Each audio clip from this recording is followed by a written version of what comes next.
Washington, as President Joe Biden on Tuesday warned Russia of severe consequences if it were to move into Ukraine, as he welcomed any efforts to de-escalate the tensions in the region. "I have made it clear early on to President Vladimir Putin that if he were to move into Ukraine, there would be severe consequences, including significant economic sanctions, as well as I would feel obliged to beef up our presence, NATO's presence on the Eastern Front, Poland, Romania, etc., Biden told reporters. Earlier in the day, Biden had a meeting with his national security team. "There has been no change in the posture of the Russian forces. They are along the entire Belarus border," he said. At the same time, Biden said the US has no intention of putting American forces or NATO forces in Ukraine. "But as I said, there are going to be serious economic consequences if Putin, moves," he asserted.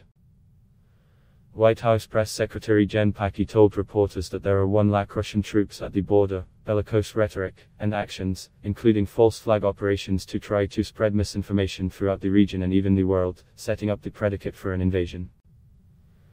"So, while, of course, our preferred path is diplomacy, and we cannot predict where the mind of President Putin is, we have certainly seen aggressive actions and preparations increasing at the border," she said.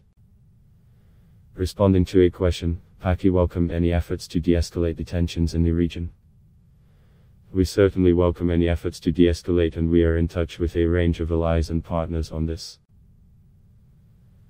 But I do not have any specific conversations to read out that relate to Indian officials," she said. The Pentagon said it has put some troops here domestically on a heightened alert posture.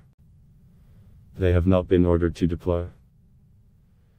The NATO response force has not been activated, and General Walters has resources already, tens of thousands of troops that we have stationed in Europe, again, some on rotational orders, that he could move around in consultation and coordination clearly with the allies, Pentagon Press Secretary John Kirby told reporters at a separate news conference.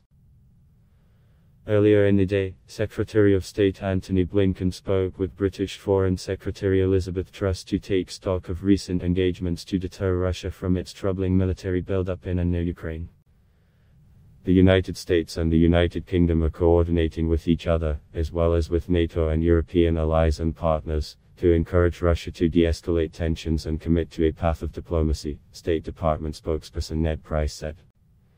The Secretary and Foreign Secretary Truss also discussed coordination to stand firmly against economic coercion by the People's Republic of China, and how to reach a successful conclusion on talks with Iran on mutual return to implementation of the Joint Comprehensive Plan of Action, he added. Ad block test. Why?